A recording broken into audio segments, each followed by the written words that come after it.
बहू की समझदारी। उफ, ये दाल है या नमक ही नमक। मोहन भैया, देखो तो आज सुधा भाभी ने फिर से खाने में नमक ज़्यादा डाल दिया। रानी ने शिकायती लहजे में अपने भाई मोहन से कहा।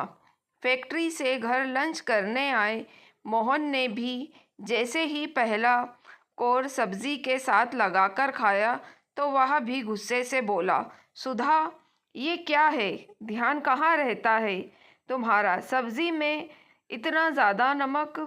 ज़रूर कहीं मोबाइल फ़ोन में लगी हुई होंगी, इसलिए लगता है खाने में नमक 2 बार डाल दिया है। मोहन की माता जी ने भी मुंह बनाकर कहा। रसोई घर में रोटियां सेक रही है सुधा सब सुन रही थी, तो उसे बुरा लगा। उसकी वजह से बेकार में सबके खाने का जायका बिगड़ गया।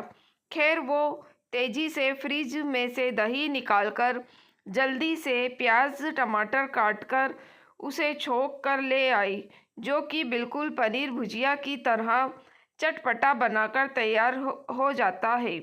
और सबको परोसते हुए बोली, आज इसे खाइए। और दोबारा दौड़कर रसोई घर में रोटियां सेकने लगी। उसे अच्छे से स्मरण था, उसने सब्जी में सभी मसाले नमक तय समय मात्रा में ही डाले थे।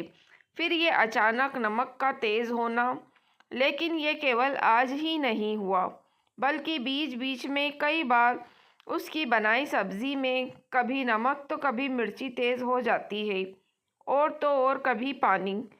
तभी उसने खाने की टेबल पर बैठे सभी घर के सदस्यों के चेहरे याद आ रहे थे। सबके चेहरे या तो उतरे हुए थे या नाराज थे, मगर केवल उसकी छोटी ननद रानी, वो मुस्कुरा रही थी। कहीं इन सब शरारतों के पीछे वही तो नहीं है?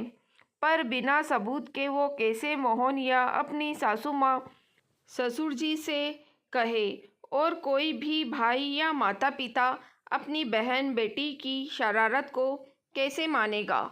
सुधा ने सोचना शुरू किया कि क्यों उसकी ननद उसके साथ ऐसा कर रही है। उसने तो वर्तमान में उसे हमेशा स्नेह ही किया है, एक छोटी बहन एक बेटी की भांति। फिर कहीं उसकी शादी ना होना इसकी वजह तो नहीं? अपनी पढ़ाई के वक्त उसने एक बार पढ़ा था, जब कोई हताश होता है और अपना गुस्सा किसी पर निकाल नहीं पाता तो वह ऐसी शरारतें करके दूसरे को डांट खिलाकर अपने आप को संतुष्ट करता है। कहीं रानी दीदी भी तो बार बार शादी के लिए नकारे जाने की हताशा इस तरह मुझ पर निकाल रही हो? एक दोबारा सुधा ने कोशिश भी की कि रानी से इधर उधर की बातें करके पूछने की, लेकिन रानी साफ तौर पर नकार गई। सुधा समझ चुकी थी कि कोई अपनी गलती कभी भी स्वयं स्वीकार नहीं करता, तो यह रानी कैसे मानेगी?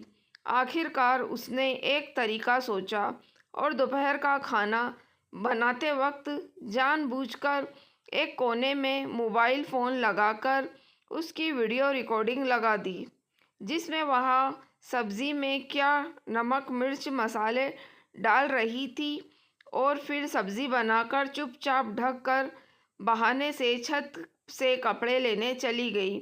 और योजना अनुसार सचमुच उसकी ननद वहां आई और इधर उधर देखकर जल्दी से कड़छी भरकर नमक सब्जी में डालकर वहां से तुरंत रफूचक्कर हो गई। कुछ देर बाद मोहन फैक्ट्री से लौटकर लंच करने आया तो सुधा ने सबको दूसरी सब्जी परोसी। ये देखकर मोहन बोला, सुधा, आज तो तुमने राजमा चावल बनाने के लिए तैयारी की थी, तो फिर ये आलू मटर रोटी? सुधा ने मोहन से कहा। हाँ, वो राजमा थोड़ा ज़्यादा नहीं गले इस बार। दुकान वाले ने अच्छी क्वालिटी के नहीं दिए, उसे जाकर दिखाऊंगी। खैर, आप आज आलू मटर खा लीजिए। क्यों देर करते हैं? आज रानी दीदी को अपनी फ्रेंड के साथ बाहर जाना है ना? ना दीदी। हाँ भाभी कहकर रानी ने भी चुपचाप खाना खा लिया। रानी के बाहर जाने के बाद सुधा ने मोहन और अपने सास ससुर सबको कमरे में बुलाया और कहा, ये देखिए, आप सभी को लगता था कि मैं भुलक्कड़ हो गई हूँ। मोबाइल फ़ोन पर लगी रहती हूँ, इसलिए कभी नमक तो कभी मिर्च और कभी पानी सब्ज़ी में ज़्यादा हो जाता है। देखिए, मैं तो सब कुछ अच्छे से डालती हूँ, मगर जब सबने वीडियो रिकॉर्डिंग देखी तो सब दंग रह गए। तो मोहन ने कहा, तुम्हें ये सब रानी के सामने बताना चाहिए था, ताकि उसे सबके सामने। वही तो मैं नहीं चाहती। मोहन जी, देखिए, ईश्वर की दया से आज नहीं तो कल रानी दीदी की शादी हो ही जाएगी।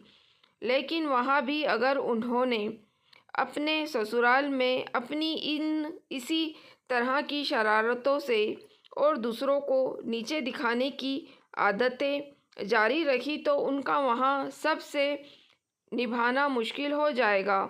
ऐसे में नतीजा घर परिवार का टूटना होता है। मैंने अपने तरीके से उन्हें समझाने की कोशिश की, मगर वो बिना सबूत के आपको बताती तो आप भी नहीं मानते। इसलिए मैंने ये योजना बनाई और वीडियो रिकॉर्डिंग मोबाइल पर लगाकर स्वयं रसोई घर से दूर छत पर चली गई। मगर बेटा, तुमने ये वीडियो रिकॉर्डिंग हमें ही क्यों दिखाई? रानी के सामने दिखाई होती तो।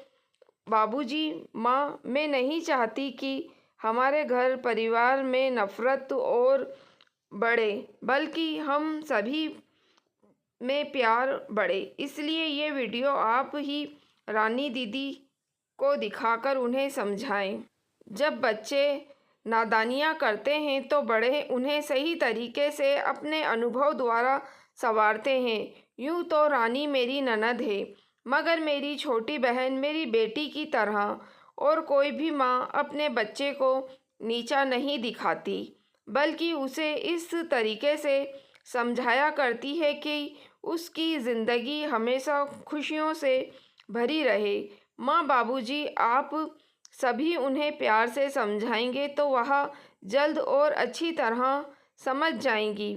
अचानक मोहन के माता पिता ने आगे बढ़कर सुधा को सीने से लगा लिया और कहा, बेटा, तुम्हारी जैसी समझदार बहू हर घर परिवार में ईश्वर सभी को दे, जो अपने परिवार को बखूबी निभाना जानती है, जो घर तोड़ना नहीं बल्कि घरों को जोड़ने में लगी रहती है।